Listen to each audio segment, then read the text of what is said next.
Olá, pessoal do Fino. Eu sou Márcio Vilar, sou coordenador geral do Grupo Pela Vida do Rio de Janeiro. O Grupo Pela Vida, ele surgiu no final dos anos 80. O Herbert Daniel, que foi um grande ativista e uma das primeiras pessoas vivendo com HIV que se colocou publicamente, ele já participava da luta e aí ele sentiu a necessidade de um grupo onde reunisse as pessoas que tinham o vírus, seus familiares e amigos. E aí em 1989, em 24 de maio, ele criou o Pela Vida. O objetivo principal do Pela Vida sempre foi o acolhimento e a defesa de direitos das pessoas que tinham HIV, como é até hoje, nesses quase 34 anos. E desde o início, o Herbert, junto com outras pessoas, eles sempre tiveram o cuidado para que as pessoas pudessem ter um espaço de acolhimento, um espaço de fala, um espaço de participação e não ficassem excluídas da sociedade, porque ele trabalhava um conceito que é muito importante até os dias de hoje, da gente lutar contra isso, que é a morte civil. A sentença de morte, tá? É até uma coisa, como é que eu posso dizer, complexa de se falar, porque parece que todo mundo vai viver eternamente, que ninguém vai morrer um dia e que só pessoas que têm HIV que vão morrer. E essa sentença de morte, essa ideia de sentença de morte, ela surgiu porque no início da epidemia a ciência não tinha conhecimento nem recursos para lidar com o vírus e nem sabia o que era de fato. Então, durante os anos 80 e os anos 90, muita gente morreu porque, como não tinha ainda um tratamento específico para o HIV, isso levava muita gente a óbito. Mas hoje em dia isso praticamente só acontece quando uma pessoa não sabe do seu diagnóstico ou não quer tratar do HIV, ou ela prefere fazer outros tipos de terapia. Eu conheço pessoas que não querem tomar antirretrovirais e preferem utilizar terapias alternativas que não são autorizadas pela ciência, pela medicina, e às vezes isso pode complicar a saúde delas, mas hoje não é uma questão de ter HIV e vai morrer. A gente abordar isso no ano de 2023 é muito importante. O estigma, o preconceito, tá? Ele está presente até os dias de hoje. Hoje nós temos tratamento eficaz, a gente está perto de uma cura, a gente está próximo de uma vacina, a gente tem várias possibilidades para conseguir resolver a questão do HIV. Mas o câncer gay foi a mídia americana que criou. A mídia americana, ela praticamente é responsável por todo o estigma e preconceito que existe até hoje. Por quê? Porque quando os primeiros casos surgiram e foram identificados lá em Nova York, principalmente, eram entre homens gays. E isso ia sendo noticiado. Quando o Rock Hudson, que era um ator muito conhecido de Hollywood, faleceu, se eu não me engano, em 1985, e logo em seguida saiu uma biografia sobre a vida dele, isso ainda reforçou essa questão de câncer gay, né, de ser uma doença de homossexuais. Mas desde os anos 80, os ativistas, eu me lembro que nos anos 80 eu conheci a primeira ONG que eu conheci na minha vida, o Grupo Atobá.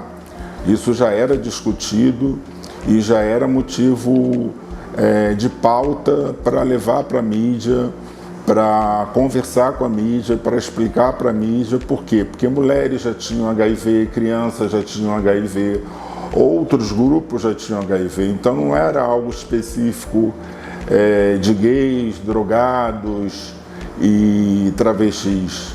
Era uma coisa que estava realmente acometendo a sociedade. Agora, se você me perguntar, Márcio, e a incidência do HIV? Claro que a incidência do HIV se tornou maior na população homossexual, porque você pega um grupo menor da população e você vê o número de casos. Quando você faz a média disso e você mostra, você vê que essas pessoas são muito mais acometidas. Mas isso talvez até por falta de informação, por falta de política pública, por uma série de outras coisas. Essa é a pergunta, entendeu? Que todo mundo gostaria de ouvir uma resposta objetiva e efetiva. Eu, particularmente, não tenho problema nenhum em falar de HIV. Eu não tenho problema nenhum de ser um ativista da luta contra o HIV. Eu não tenho problema nenhum de estar em praça pública, num manifesto, numa mobilização para a questão do HIV. Mas a população, as pessoas, tá? Elas ainda veem no HIV, entendeu? Esse mesmo estigma, esse mesmo preconceito que surgiu lá nos anos 80. Por quê? Porque a mídia também, ela ainda reforça, entendeu? Em algumas matérias, em algumas entrevistas, ela ainda reforça um pouco do preconceito. Então esse tabu, ele só vai ser vencido a hora que a gente puder trabalhar com jovens nas escolas, entendeu? Ter políticas públicas corretas que orientem de fato as pessoas. Por exemplo, outro dia uma pessoa, ela praticamente começou a me agredir porque eu estava explicando que uma pessoa indetectável, ela não transmite mais o vídeo, mas não é o Márcio que está falando, é a ciência, é a Organização Mundial da Saúde, entendeu? E ela começou a me agredir porque achava um absurdo a gente reforçar isso. Mas não é uma questão de reforçar, é uma questão importante para as pessoas saberem e isso ajudar a diminuir preconceito, entendeu? Principalmente com quem vive com HIV. Quando a gente fala, tá, uma pessoa vivendo com HIV, essa pessoa só tem o vírus, tá? Ela está infectada, ela fez um teste, ela descobriu que tem o HIV, ela começa o tratamento, tá? E ela vai controlar o vírus. Por quê? Qual é o problema do vírus? É ele se multiplicar, é ele começar a crescer dentro do corpo e mexer com a imunidade da gente. Esse é o problema. Então, uma pessoa que tem HIV, tá? Essa pessoa, tá? Ela só tem o vírus, tá? Ela não tem doença, ela não desenvolveu AIDS, que é uma síndrome, entendeu? É a partir da AIDS que as pessoas podem desenvolver outras doenças oportunistas, mas hoje isso só acontece, tá? Quando uma pessoa já chega doente no serviço de saúde. Quando uma pessoa descobre muito tarde o seu diagnóstico. Uma pessoa que descobre o seu diagnóstico cedo e consegue tratar, ela vai viver com HIV. Ela vai desenvolver AIDS? Provavelmente não. Tá? Em tese, ela tratando, ela não vai desenvolver. Né? O público LGBT, tá? Apesar de saber e apesar de ter informação, tá? Do que é HIV, tá? Parte do público, e aí eu vou dizer, de um pessoal de uma idade adulta para cima, entendeu? Tem uma dificuldade grande de lidar com o assunto, tá? Não sei porquê, tá? Nós não temos estudo comportamental para dizer isso. Eu posso te dizer, tá? Eu trabalho muito mais com jovens. Meu trabalho principal, tá? É com o diagnóstico precoce com jovens. E os jovens, eles têm uma receptividade e um interesse maior pelo assunto e pelas questões que diz respeito à temática do HIV. Estou falando no âmbito LGBT. No âmbito da população como um todo, eu vejo que mudou muito o comportamento. Hoje a população, principalmente mulheres, elas sabem da importância, tá? A gente tem projetos de distribuição de preservativo, as mulheres têm um interesse, elas buscam informação. Então, da população geral, eu sinto que mudou bastante o comportamento dos últimos 20 anos para cá. Da mesma forma que eu gostaria que da população LGBT também tivesse mudado. Para a questão dos direitos, e é uma pergunta muito importante, tá? A gente em 2014, a presidente na época, a presidenta Dilma, ela sancionou uma lei, tá? Que protege as pessoas que têm HIV e AIDS, tá? De calúnia, de difamação, de serem expostas, de terem qualquer tipo da sua sorologia divulgada sem autorização. Então existe uma lei federal, tá? Que pune com até 4 anos de cadeia a pessoas que fizerem isso, tá? Na prática, a gente sabe que no Brasil, lei geralmente só fica no papel, não funciona na prática. Mas a gente já tem alguns exemplos no Brasil de pessoas que se utilizaram dessa lei e que conseguiram acessar esse direito. No rol do direito, as pessoas que têm HIV têm direito a passe livre. Da mesma forma das doenças crônicas, elas podem dar entrada para ter o direito ao transporte sem precisar pagar. Elas têm direito ao LOAS, que é uma espécie de... é um benefício, tá? Para quem não tem renda, entendeu? Era de um salário mínimo, mas no governo Temer baixou, eu acho que ficou 60% ou 50% do salário mínimo, mas auxilia as pessoas que não têm renda, porque acontece das pessoas que às vezes descobrem sorologia, tá? Perderem o trabalho, entendeu? Por questões de não estarem bem no momento e terem que se afastar, e aí tem a possibilidade dessa lei. Tem uma possibilidade também, em alguns casos, de isenção de imposto de renda. Isso também tem que ser avaliado por uma pessoa da área jurídica que trabalha com o tema, para avaliar se aquela pessoa consegue a isenção do imposto de renda. Isso vale também para IPVA.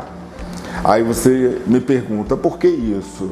Por que essas pessoas teriam esse direito diferente da maioria da população que tem que pagar esses impostos, tá? Por quê? Porque aí vai avaliar, entendeu?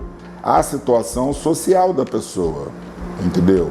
Vai avaliar critérios que podem facilitar, como outras pessoas também conseguem essa isenção, mas o HIV, desde a década de 90, a luta por conquista de direitos se tornou muito forte. Então, isso ajuda.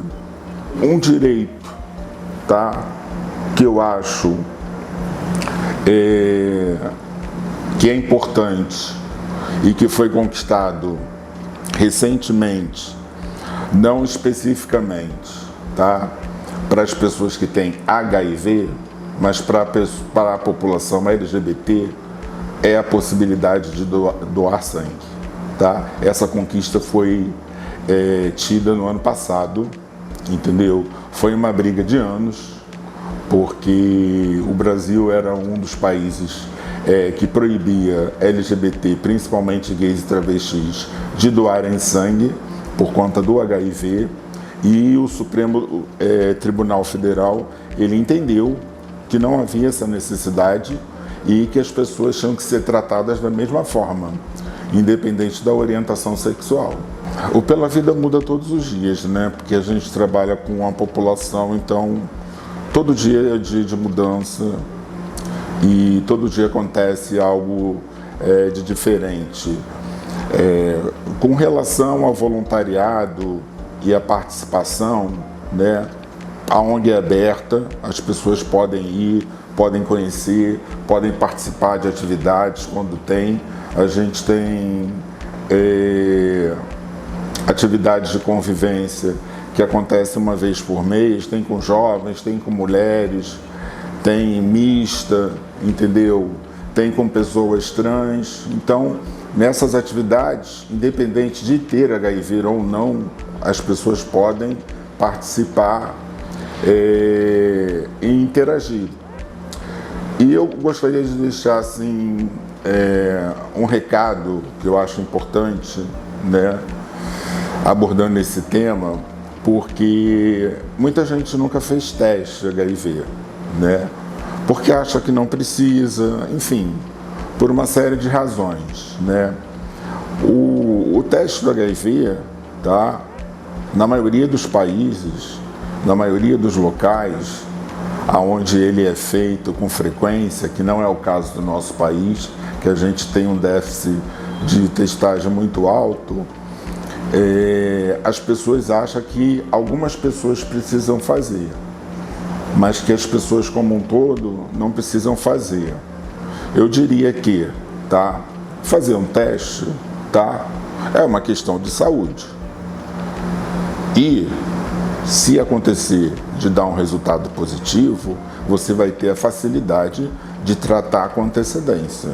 Então, é um tabu, entendeu? Esse tabu precisa ser quebrado para a gente avançar, entendeu? Com essa questão do diagnóstico precoce e de também interagir e conversar mais sobre a temática. Agradeço a participação aqui no site do Fino. Acho importante, eu sei que outras pessoas também já vieram abordar o tema aqui com vocês. Os nossos contatos são as nossas redes sociais, que é Pela Vida com 2 Ds, RJ, tudo junto, tá? Encontra a gente no Instagram, no Facebook e na nossa sede, que é no centro do Rio, na Avenida Rio Brão, 135 709.